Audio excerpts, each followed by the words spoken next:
నువ్వు ఏకగ్రీవం చేస్తావా చేయవా అని చెప్పని బెదిరించినటువంటి ఒక సంఘటనలు చూసినాం కదా. గన్ని రకాలు చేయంగా ఓ కొండంత రాగం తీస్తే ఆయన గాడిదిపాట వాడినట్టుగా ఆయన గెలిచింది not even 50%. Not even 50%. Ruling పార్టీలో ఉన్నవాడు ఇంకా 3 ఏళ్ళ అధికారంలో ఉన్న తర్వాత, ప్లీజ్ అండర్స్టాండ్, రూలింగ్ పార్టీలో ఉండి ఇంకా 3 ఏళ్ళ అధికారంలో ఉండగా నా 50% గ్రామ పంచాయతీలే నేను గెలిచి జబ్బలు దరుచుకొని నేను ఏదో గొప్ప గెలిచినా అని చెప్పని ఆయనకు జబ్బలు గీసుకుంటే బొక్క బోర్ల పడతారు రేవంత్ రెడ్డి గారు. It is a indirect slab on the face of Revanth Reddy. ఇటువంటి స్థానిక సంస్థల్లో సర్పంచ్ ఎన్నికల్లో ప్రభుత్వంలో ఉన్నటువంటి వాళ్ళు ఒక నిజంగానే బలం ఉన్నట్టయితే, ప్రజాదరణ ఉన్నట్టయితే 90% సీట్లు గెలవాలా, 90% సీట్లు గెలవాలా. సిగ్గు ఎగు లేకుండా ఇవాళ ఇష్టం వచ్చినట్టుగా మాట్లాడుతూ ఉన్నారు. ప్రజలు తిరస్కరించినారు. రైతు బంధు విషయంలో కానీ, లేకపోతే రైతు బీమా విషయంలో కానీ, రైతు రుణమాఫీ విషయంలో కానీ, మహాలక్ష్మి పథకాన్ని అమలు చేయకపోవడం విషయంలో కానీ, 4,000 రూపాయల పెన్షన్ ఇవ్వకపోవడంలో కానీ, దానికి తోడు పెద్ద ఎత్తున దోపిడీకి పాల్పడుతూ ఉన్నాడు. ఫ్యూచర్ సిటీ పేరు మీద ఒక ఫ్రాడ్ యాక్టివిటీస్ పాల్పడుతూ ఉన్నాడు. అందాల పోటీల పేరు మీద వచ్చిన ఆడోళ్ళను ఆగమాగం చేస్తున్నారని చెప్పని ఆడోళ్ళు కోపంతో ఉన్నారు.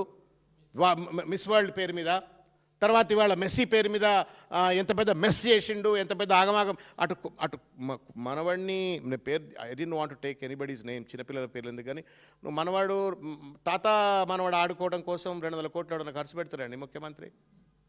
తాత మనవాడు ఆడుకోవడం కోసం 200 కోట్లు అండి. ఇవన్నీ ప్రజలు గమనించరా? పిచ్చోళ్ళ ప్రజలు చివరి పూలు ఉన్నాయా? నీ ఆటలు చూసి నిన్ను కూడా మెస్సీ అనుకుని ఏమైనా జబ్బలు ధరుస్తుంటారా ప్రజలు ఏమన్నా? కాబట్టి ప్రజలు దమ్ముంటే రేవంత్ రెడ్డికి ఒకటే అడుగుతున్నాను, నువ్వు ఎంపీటీసీ జెడ్పీటీసీ ఎన్నికలు కూడా పెట్టవా? నీ సంగతి తెలుస్తుంది, పెట్టు. నువ్వు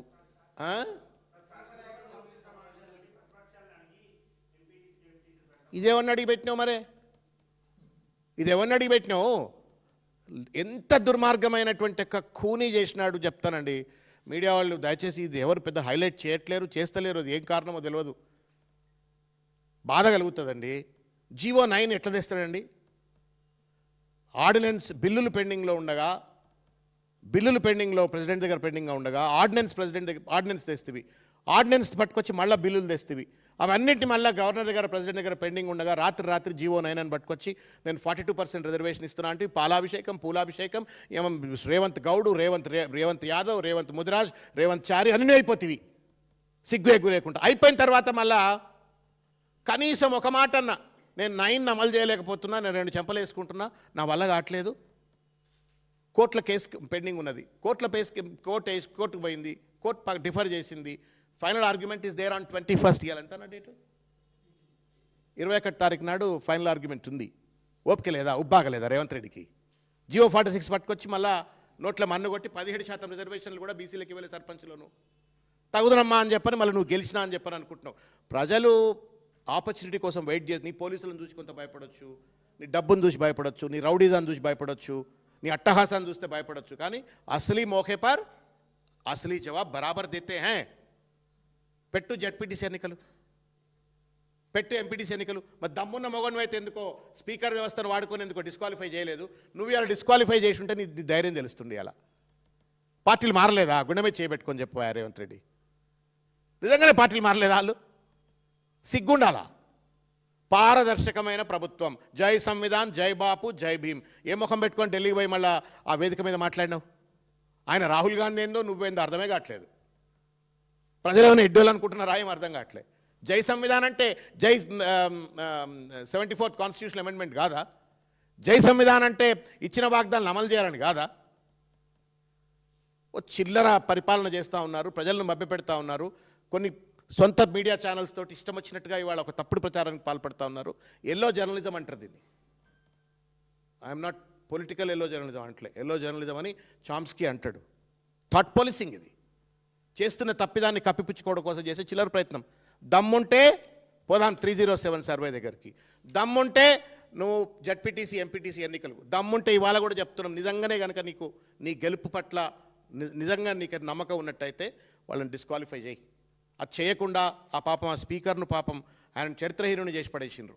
హిస్టారికల్ ఆపర్చునిటీ, ఒక దళిత బిడ్డ ఒక అద్భుతమైన నిర్ణయం ఇచ్చి చరిత్రలో నిలబడగలిగే ఒక గొప్ప పొజిషన్లో ఉంటే ఆయన పైన ఒత్తిడి తెచ్చి వాళ్ళ ఒక తప్పుడు నిర్ణయం ఆయనతో ప్రకటింపజేసినావు. ఈ మోసం, నయవంచన, దగా. రేవంత్ రాజ్యాంగం అమల్లో ఉంది, అంబేద్కర్ రాజ్యాంగం లేదు తెలంగాణలో. ఆ రాహుల్ గాంధీ కళ్ళు తెరుస్తలేడు, ధృతరాష్ట్రం లెక్క ఉన్నాడు ఇలా. Thank you.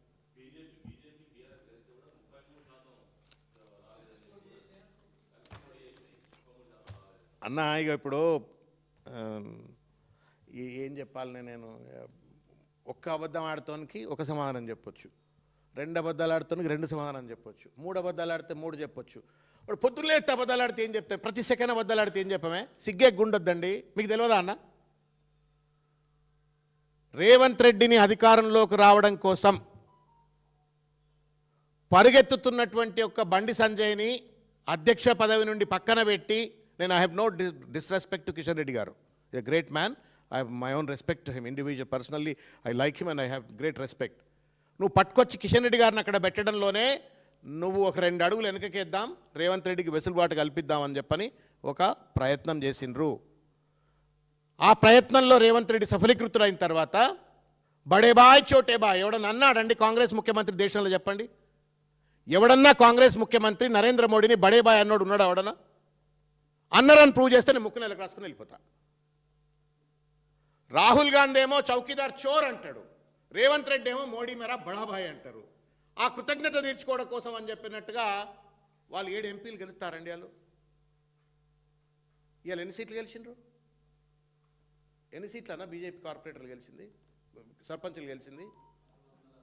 666. ఎన్నిట్లన్నా 12,000 పల్లెల్లో, 12,000 పల్లెల్లో 600 గెలిస్తే వాళ్ళు 7 పార్లమెంట్లు గెలుస్తారే? 8 పార్లమెంట్లు రేవంత్ రెడ్డి కష్టపడి గెలిపించిండే. నేను కష్టపడి చెమటోడ్చి గెలిపించిండే. పాపం గెలవాల్సిన కాంగ్రెస్ నాయకులకు టికెట్లు ఇవ్వకుండా ఓడిపోతారని తెలిసి వాళ్ళతో కుమ్మక్కై